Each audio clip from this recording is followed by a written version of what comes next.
जीवन का कल्याण किसमें है कि हम हरि के प्रिय बन जाएं। अभी तक हमारा जीवन कैसे चलता है? इसका प्रिय बनना है मुझे, इनका प्रिय बनना है मुझे, उनका प्रिय बनना है मुझे। संसार के प्रिय बनने में लगे रहोगे, ये संसार बड़ा भयानक है। आज आप इनके प्रिय बन गए, कल आपसे बढ़िया कोई करेगा, वो इनका प्रिय हो जाएगा।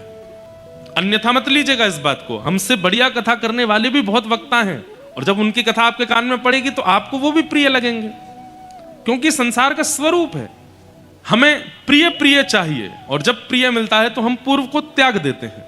पर ठाकुर जी का एक स्वभाव है, एक बार उनको जो प्रिय लग गया, उससे भी 10 गुना बेहतर कोई आ जाए उसको भी ठाकुर जी पकड़ते हैं, लेकिन पूर्व में जिसको पकड़ के रखा उसको छोड़ते नहीं है। ये ठाकुर जी का स्वभाव है। इसलिए उनके प्रिय बनना है, उनका प्रिय बनना है। भागवत में एक परम भागवत हुए जिन्हें भक्त राज कहा जाता है, श्री अम्बरीश जी महाराज। अम्बरीश जी का चरित्र आता है। अम्बरीशो महाभाग, बहुत ध्यान से सुनिएगा। एक अम्बरीश नाम के एक छत्र सम्राट राजा थे, और इनके राज्य में कितना आता था? बोले 3 लोक, सप्तद्वीप। पृथ्वी पर 7 द्वीप हैं, जिसमें से एक द्वीप पे हम लोग रहते हैं, जिसको जम्बू द्वीप कहते हैं। ऐसे 7 द्वीपों के राजा, रसातल के राजा, पृथ्वी के राजा, भूमंडल के राजा, 3 लोकों के राजा थे। कौन? अम्बरीश। इनके दरबार में केवल मानवों की भीड़ नहीं होती थी, रसातल के गणों की भीड़ भी होती थी, देवताओं की भीड़ भी होती थी, सबका समाधान करते थे ये। ऐसे अम्बरीश राजा। लेकिन इनकी भक्ति पर ठाकुर जी बिक गए। कैसी भक्ति? जीवन में भक्ति ऐसी आई कि अम्बरीश महाराज अपने ठाकुर जी के छोटे से छोटे और बड़े से बड़े सारे काम स्वयं करते थे, कोई और सेवक नहीं था। व्यक्ति जब बड़ा बन जाता है तो 10 काम करने वाले 20 लोग होते हैं। भोजन बनाने वाले 2 लोग, सफाई करने वाले 5 लोग, गाड़ी चलाने वाले 4 लोग, कपड़े प्रेस करने वाले 3 लोग। बड़े बन जाते हैं तो फिर लोग भी बहुत हैं। घर में रहने वाले लोग 2 और कार्य करने वाले लोग 100। ऐसे ऐसे घरों में भी गए हैं। इतना विशाल घर, रहने वाले 2 ही लोग हैं, पर काम करने वाले 100 लोग हैं। लेकिन अम्बरीश महाराज जी की एक विचित्रता थी कि इनके राज्यपाट के काम करने वाले तो लाखों लोग थे, लेकिन ठाकुर जी की सेवा का A to Z सारा काम अम्बरीश महाराज अपने हाथ से करते थे। A to Z का मतलब वस्त्र भी स्वयं सिलते थे ठाकुर जी के, भोजन भी स्वयं बनाते थे, आटा भी स्वयं गूंदते थे। भागवत जी में तो ऐसा भी वर्णन आता है, इनके चरित्र में वर्णन करते हैं आचार्य चरण कि पूरे 24 घंटे में केवल एक बार मुकुट पहनते थे सिर पे, और वो मुकुट पहनते थे जब सभा में जाते थे। सभा में जाके सभा को संबोधित करते, सबके कार्य आदि करने के बाद उसके बाद मुकुट उतार देते, स्वाफा अपनी कमर पर बांधते, सिर पर एक पगड़ी पहन लेते, और कंधे पर एक स्वाफी रख करके हाथ में ली झाड़ू, और लग जाते अपने ठाकुर जी की सेवा में। मंदिर धोना, मंदिर साफ करना, ठाकुर जी के वस्त्र बनाना, ठाकुर जी के लिए नए नए। पत्नियों को भी अधिकार नहीं था कि ठाकुर जी की सेवा में झांकें। उनसे कहा तुम अपनी सेवा करो, हमारी ठाकुर जी की सेवा में कोई नहीं आएगा। सारी क्रिया अपने आप करते थे ठाकुर जी की। इत्र भी स्वयं बनाते थे ठाकुर जी के लिए, बाजार से खरीदा हुआ नहीं। ये बात हम आपको इसलिए बता रहे हैं, सेवा घर में आ गई है, प्रयास करो ज्यादा से ज्यादा ठाकुर जी की सेवा में घर की वस्तु का प्रयोग हो, बाहर की नहीं। यह भी एक सेवा का स्वरूप है। आप सब कुछ स्वयं सिद्ध करके ठाकुर जी को धराते हैं। ठाकुर जी को पता तो चले कि आप उनसे मिलने के लिए और उनकी प्रेम लक्षणा भक्ति प्राप्त करने के लिए कितने उत्सुक हो। अम्बरीश महाराज एक दिन आटा गूंद रहे थे। सप्तद्वीप के राजा, 3 भुवनों के राजा आटा गूंद रहे हैं। पत्नी कभी कभी कहती ये काम तो आप हमें भी दे सकते हैं। बोले देवी मैं तुम्हारे आगे हाथ जोड़ूं, तुम जो कहोगे सो दूंगा, पर ठाकुर जी की सेवा मुझसे मत मांगो, ये मेरा अधिकार है, मुझे करने दो, मैं अपने हाथ से करूंगा। पता नहीं तुम कैसे करो। आज एक किसी भक्त का ये प्रश्न भी आया, उसका उत्तर भी देंगे। एक दिन अम्बरीश महाराज सोच रहे थे ऐसी कौन सी सेवा है जो मुझसे नहीं होती है लेकिन ठाकुर जी के चरणों में आती है। तब विचार करने लगे, मंदिर मैं साफ करता हूं, वस्त्र मैं बनाता हूं, इत्र मैं लगाता हूं, चंदन मैं घिसता हूं, यहां तक कि ये तक सोच लीजिए कि जो ठाकुर जी की भोग में पदार्थ आते हैं उनकी खेती भी स्वयं करने जाते हैं। स्वयं ही सब्जी बोते हैं, स्वयं ही धान लगाते हैं, स्वयं ही आटा आदि सब कुछ स्वयं ही करते हैं, कोई बाहर की वस्तु नहीं। मतलब धनवान होने का, राजा होने का इससे बढ़िया उनको कोई और कारण नहीं लगा कि मेरे पास सब कुछ है तो सब कुछ ठाकुर जी को लगा दूं। एक दिन मन में विचार करने लगे, कोई एक सेवा तो ऐसी है जो मैं नहीं करता हूं लेकिन फिर भी ठाकुर जी के पास जा रही है। तब उन्होंने सोचा कि जो मैं आटा गूंद रहा हूं, ये आटा तो पहले बीज था, ये आटा कैसे बना? बोले ओहो, चक्की में पीसने से। चक्की में कौन पीसता है? मंत्री को बुलाया, बोले हमारा आटा कहां से पिस के आता है? बोले महाराज जी ये तो बाहर एक चक्की वाले हैं, उनके यहाँ आटा चक्की पे पिस के आता है। बोले उनसे कहो चक्की हमारे घर में लगवा दें। सुन करके मंत्री महामंत्री सब सिर पकड़ के बैठे। बोले महाराज वैसे ही आप इतने सारे काम कर, अब आटा भी आप ही पीसेंगे? बोले जितना कहा जाए उतना करो, चक्की मंगवाओ। चक्की आई। अम्बरीश राजा आनंदित हो रहे हैं, हाँ अब आटा भी मैं ही पीसूंगा। चक्की लगाने के बाद में उसमें गेहूं डालें, पीसें। पूरा राज्य हैरान है। बोले कैसा? देखिए एक बात सुनिए, इस स्थिति को आप क्या समझते हैं? अम्बरीश राजा ने ठाकुर जी को नहीं पकड़ रखा है, ठाकुर जी ने अम्बरीश को पकड़ रखा है। दो स्थिति होती हैं, आप ठाकुर जी को पकड़ो एक बात, ठाकुर जी आपको पकड़े विशेष बात। यहां पर बैठा मुझसे पीछे तक हर व्यक्ति 95%, 99% तक व्यक्ति वो है जिसने ठाकुर जी को पकड़ रखा है। हम आप में से कोई 1% होगा जिसको ठाकुर जी ने पकड़ रखा है। और ठाकुर जी जिसको पकड़ लेते हैं वो ऐसा ही हो जाता है, उसको आलस से नहीं आता, उसके मन में कोई और विकार विचार नहीं आते, उसको सर्वस्व रूप से ठाकुर जी का रहना है। कई माताओं में भी ऐसा स्वभाव होता है, वो अपने बालक को किसी और के हवाले नहीं करती, स्वयं ही उसको तैयार करेंगे, स्वयं नहलाएंगे, स्वयं पवाएंगे, सब कुछ करेंगे, घर के काम भी हैं, लेकिन फिर भी अपने बालक, आजकल ऐसी माताएं कम हो गई हैं, पर फिर भी अपने बालक की सर्वांगीण सेवा मां का करना उसका एक सौभाग्य लगता है उनको। ऐसे ही ठाकुर जी की सेवा। चक्की पीस रहे थे, इतने में ठाकुर जी प्रकट हो गए, शंख चक्र गदा पद्मधारी श्रीमन नारायण भगवान चक्की पीसने से प्रसन्न होकर प्रकट हो गए अम्बरीश राजा के। अम्बरीश मैं तुमसे बहुत प्रसन्न हूं, मैं तुमसे बड़ा आनंदित हूं, तुम्हारी भक्ति तुम्हारी सेवा ने मुझको लूट लिया है। हम आप होते तो क्या करते? तुरंत उठ के जाते ठाकुर जी को प्रणाम करते। अम्बरीश राजा क्या बोले?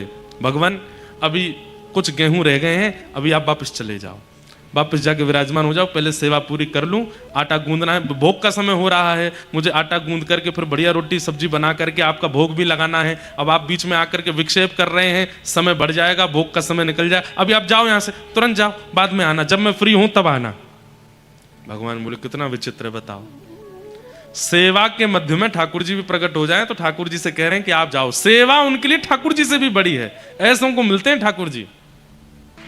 एक दिन अम्बरीश चक्की पीस रहे थे, तभी ठाकुर जी आ गए। सामने नहीं आए, बोले सामने आता हूं तो डांटता है मुझको, पीछे आ गए और पीछे खड़े होकर के देखा भगवान ने कि अम्बरीश राजा को इतने पसीने आ रहे हैं और पूरा शरीर जो है पसीने में हो गया चक्की पीसते पीसते, और ना कोई पंखा है ना कोई हवा है। सेवा में अपनी सेवा कराना ये भी सेवा अपराध है। ठाकुर जी की सेवा कर रहे हैं, तुम मेरी सेवा करते रहो, ये भी नहीं।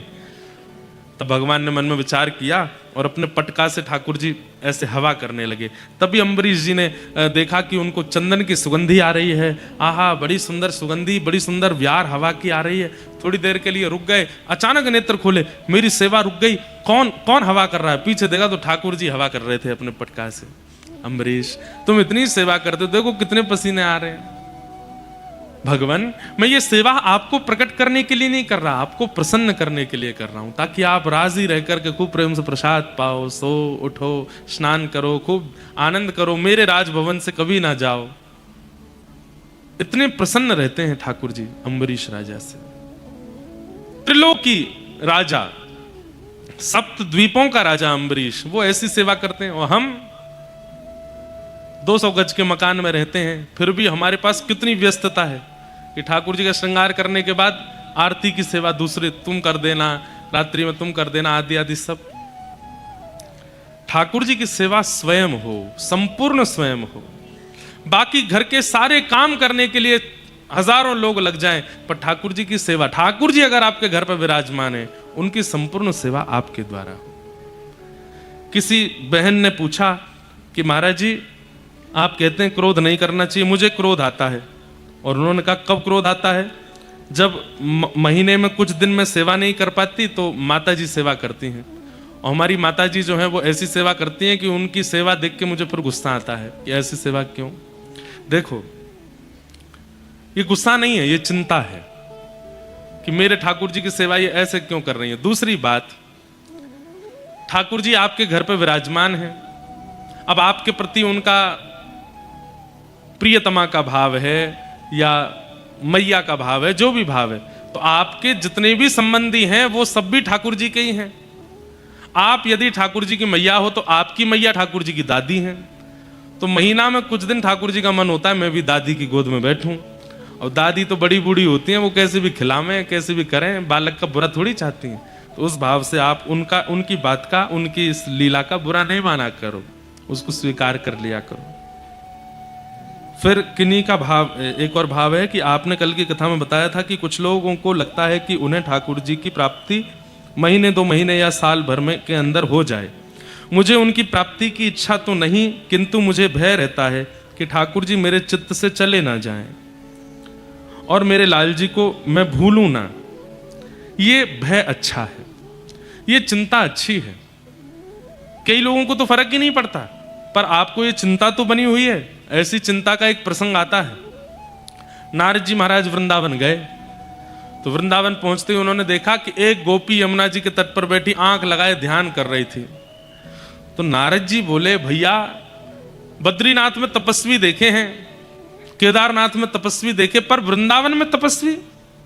वृंदावन तो प्रेम रस की भूमि है, यहां पर कौन किसको धारण करने के लिए तपस्या कर रहा है? अरे गोपी, किसको चित्त में धारण करने के लिए तपस्या कर रही हो? गोपी ने नेत्र खोल करके कहा, नहीं नहीं नारद जी, किसी को धारण करने के लिए तपस्या नहीं कर रही हूं। तो बोले, कन्हैया अड़ करके चित्त में बैठे हैं, और ये जब जब चित्त में बैठे रहते हैं, ना मैं रसोई का काम कर पाती, ना कोई और काम मुझसे बनता, इसलिए यमुना जी के तट पे आके मैं आंख बंद करके इनसे प्रार्थना कर रही हूं कि थोड़ी देर के लिए चित्त से चले जाओ ताकि मैं घर के काम करूं। इनसे प्रार्थना कर रही हूं कि थोड़ी देर के लिए चित्त से निकलो। ये तो अच्छी बात है कि आपको ये चिंता है कि ठाकुर जी आपका त्याग ना करें, ये भय बने रहना अच्छा है। तो इसमें कोई बड़ी बात, बुरी बात नहीं है, अच्छी बात है। ठाकुर जी की प्रत्येक सेवा अपने हाथ से करो, अपने भाव से करो। मीराबाई गाती हैं एक भाव, ठाकुर जी के चाकर बने हम, एक एक सेवा अपने हाथ से करें, सब कुछ सर्वांगीण सेवा का अधिकार हमारा हो, कोई और ना जावे सेवा में, और जावे भी तो हम भेजें।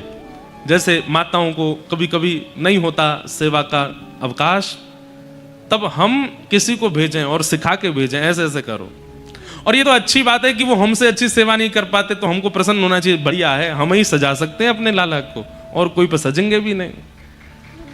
चाकरी बहुत प्रिय होनी चाहिए भक्त को, जैसी अम्बरीश राजा को है। तो आज निर्गुण बनिए ताकि ठाकुर जी आपके जीवन में प्रकट हो। कुंती भुआ ने भगवान की स्तुति गाई। तत्पश्चात ठाकुर जी द्वारिका को प्रस्थान करने लगे तो भीष्म पितामह ने आकर के श्री युधिष्ठिर जी महाराज ने आकर के भगवान से प्रार्थना की, मेरी शंका का समाधान करो। और उस समाधान के लिए ठाकुर जी युधिष्ठिर आदि पांडवों को लेकर के भीष्म पितामह के पास गए, और श्री भीष्म पितामह जी ने भगवान की वहां स्तुति गाई। बहुत सुंदर प्रसंग है, सबको हम प्रणाम मात्र करते हैं। उत्तरा के गर्भ के बालक ने जन्म लिया, जिसकी कल भगवान ने गर्भ में प्रवेश करके रक्षा की, वही बालक परीक्षित कहलाए। धीरे धीरे परीक्षित बड़े हुए। भगवान के स्वधाम गमन की खबर पड़ते ही पांडवों ने स्वर्गारोहण किया, स्वर्ग को प्रस्थान किया, परीक्षित को राजा बना दिया। अब परीक्षित राजा हैं, एक छत्र सम्राट हैं। परीक्षित जी के चित्त में आया, मैं एक बार नगर भ्रमण को जाऊं, देख करके आऊं कैसा सब भाव नगर में है। तभी परीक्षित जी को एक काला काला व्यक्ति दिखाई दिया, जिसका स्वरूप काला था ऐसा नहीं, उसके विचार, उसकी दृष्टि, उसकी क्रिया सब में कालापन था। और वह व्यक्ति कोई और नहीं, कलयुग था। कलयुग ने धर्म को बंधी बना रखा है, जिसके 3 पैरों को कलयुग काट चुका है, 4थे पैर को काटने का प्रयास कर रहा है। धर्म के 4 चरण होते हैं, सत्य, दान, दया और पवित्रता। आप धार्मिक हैं तो आपके अंदर ये 4 लक्षण होने चाहिए, सत्य, दान, दया और पवित्रता। कई लोगों को ऐसा लग गया होगा कि हम में तो ये चारों हैं, सत्य भी है, दान भी है, दया भी है, पवित्रता भी है। पर नहीं, आप धोखे में हैं। आप सत्य किसको मानते हैं? आप वाणी को सत्य मानते हैं, बोलने को सत्य मानते हैं, पर वास्तविक में सत्य क्या है? क्रिया सत्य हो, आपका कर्म सत्य हो। और मुझे नहीं लगता कि आज के इस भयंकर कलिकाल में कोई भी व्यक्ति सत्य का आचरण कर पाता है। किसी ना किसी रूप में असत्य का आचरण हमको करना ही पड़ता है, तभी तो ये कलयुग है और इसका प्रभाव हमारे ऊपर है। सत्य। दूसरी स्थिति का नाम है दान। हम लोग सोचते हैं कि धन का दान करना ही श्रेष्ठ दान है। बहुत ध्यान से सुनिएगा, श्रेष्ठ दान किसको कहते हैं? जो आपने दिया और लेने वाले से, आपके देने से आपसे भी खर्च नहीं हुआ और लेने वाले ने भी जब खर्च किया तो उससे भी खर्च नहीं हुआ, ऐसा दान वो श्रेष्ठ माना जाता है। और ऐसा दान केवल एक वस्तु का होता है, ज्ञान का दान। न देने वाले से खर्च होता है, न लेने वाला खर्च करे तो उससे खर्च होता है, बढ़ता ही रहता है। भक्ति का दान, वह भी कभी खर्च नहीं होता। प्रेम का दान, वह भी कभी खर्च नहीं होता। हम लोग भक्ति, ज्ञान, प्रेम, इनके अलावा सब दान करते हैं। घर पे आए व्यक्ति के साथ में व्यवहार के रूप में केवल औपचारिकता रखते हैं, प्रेम नहीं रखते। समाज के साथ में केवल और केवल अपने धन का दान दिखा करके घोषणा करवाते हैं, हमने इतना दान किया, ताकि प्रचार हो। यह दान है, प्रेम का दान, सद्व्यवहार का दान, ज्ञान का दान, ये सबसे बड़ा दान है। हम चले जाएंगे, हमारा चेहरा भी हो सकता है कुछ साल बाद भूल जाए व्यक्ति, लेकिन यहां कही गई 7 दिनों की कोई एक बात जो उसके हृदय में बैठ गई होगी वो कभी नहीं जाएगी। यही दान है, ज्ञान का दान। और वही दान सर्वश्रेष्ठ है जो व्यक्ति के अंत काल तक उसके चित्त को याद रहे। कई बार लोग बोलते हैं ना, एक बहुत अच्छी बात किसी ने कही थी, मुझे उन व्यक्ति का नाम याद नहीं, पर उन्होंने ऐसा कहा था